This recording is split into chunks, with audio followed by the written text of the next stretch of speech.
সেদিন ছিল শীতকালের এক মিষ্টি সকাল। কুয়াশা সবেমাত্র পাতলা হতে শুরু করেছে। গ্রামের এক নির্জন পথে হাঁটছিল আমাদের দুই বন্ধু বেড়াল। প্রথম জনের নাম মিনু। তার লোমগুলো যেন রাতের আকাশের মতো কালো, আর চোখে সবসময় একটা ছটফটানি ভাব। সে একটুতেই রেগে যায় আর ভাবে সেই সবচেয়ে বুদ্ধিমান। দ্বিতীয় জন হল চিনি। তার লোম যেন ধবধবে তুলোর মতো সাদা। দেখতে মিষ্টি হলেও তার পেটের খিদেটা কিন্তু কম নয়।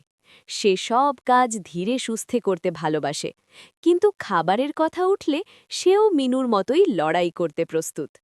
হাঁটতে হাঁটতে হঠাৎ তাদের নজর গেল রাস্তার একপাশে। আরে বাহ, এ তো একটা বিরাট মোটাসোটা তাজা রুটির টুকলো। দেখেই তাদের জিভে জল এসে গেল। এটা যেন আকাশের চাঁদ হাতে পাওয়ার মতো আনন্দ। মিনু লাফিয়ে উঠে বলল, মিয়াও, এইটা আমার, আমিই তো প্রথম দেখেছি। তার চোখ রুটির দিকে, হাত দিয়ে আঁকড়ে ধরার চেষ্টা। চিনি পিছিয়ে থাকার পাত্রী নয়।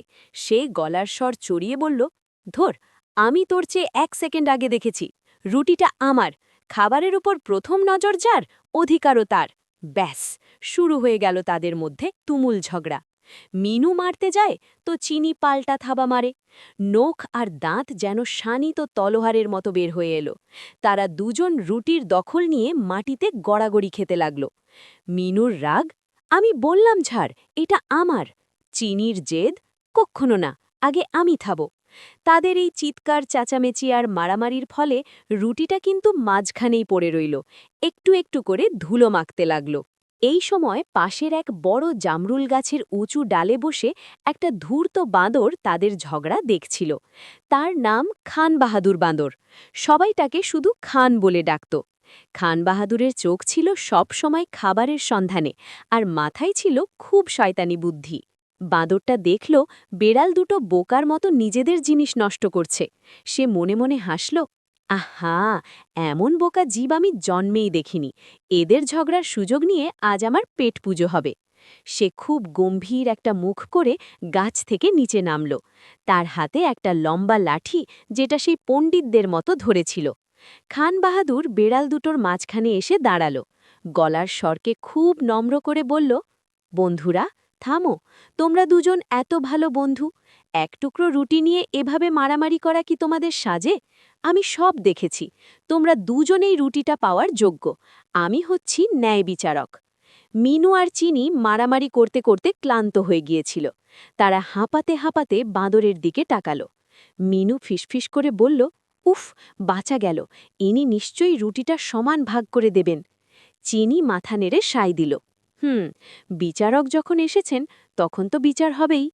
তারা দুজনেই তাদের লোভকে ভুলে গিয়ে বাঁদর পণ্ডিতের কথায় বিশ্বাস করে ফেলল। খান বাহাদুর বাঁদর তখন রুটিটা হাতে নিল। সে একটা মস্ত বড় হাসি দিল, যেটা বেড়াল দুটো দেখতে পেল না। বাঁদর বলল, আমি রুটিটা সমান দুভাগ করে দিচ্ছি, কিন্তু আমার কাছে একটা দাড়িপাল্লা আছে, যেটা দিয়ে আমি দেখব যে দুটো টুকরো যেন একটুও কম বেশি না হয়, কারণ একটুও কম বেশি হলে সেটা হবে অবিচার। এই বলে বাঁদর পণ্ডিত তার পকেট থেকে দুটো ছোট মাটির পাত্র বের করল। সেটাই ছিল তার দাড়িপাল্লা। সে রুটিটাকে মাঝখান দিয়ে ছিঁড়ে দুই পাত্রে রাখল। দেখা গেল একটি পাত্র অন্যটির চেয়ে হেলে আছে, মানে একটি টুকরো বড়।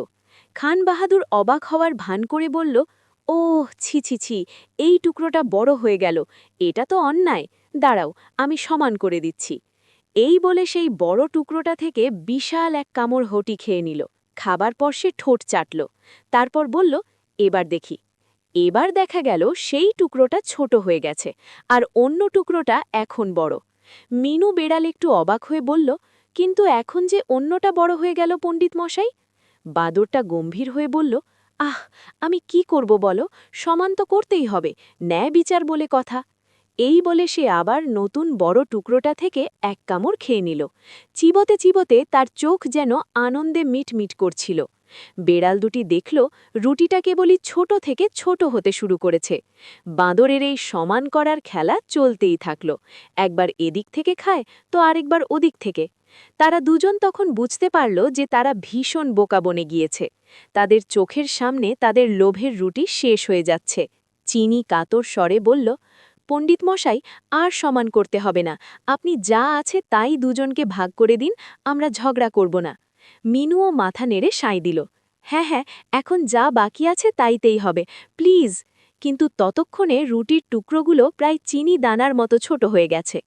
খান বাহাদুর বাদরির বুকে বিজয়ীর হাসি।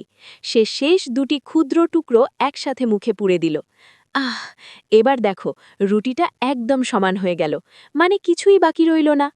বাদরটা একটা লম্বা হাই তুলে বলল, তোমাদের এই ঝগড়ার বিচার করতে গিয়ে আমার খুব পরিশ্রম হয়েছে, তাই এই সবটুকু রুটি ছিল আমার বিচারকের পারিশ্রমিক। যাও, এবার তোমরা শান্তিতে থাকতে পারো। এই বলে বাদর পণ্ডিত পেট টিপতে টিপতে আবার গাছের ডালে উঠে পড়ল। মিনু আর চিনি হতাশ হয়ে শুধু একে অপরের মুখ চাওয়াচাওয়ি করল। নিজেদের সামান্য লোভ আর অকারণ ঝগড়ার জন্য তারা তাদের হাতের কাছে আসা সুন্দর খাবারটা হারালো। Click the subscribe button and subscribe to our YouTube channel. Don't forget to click the bell icon for more videos.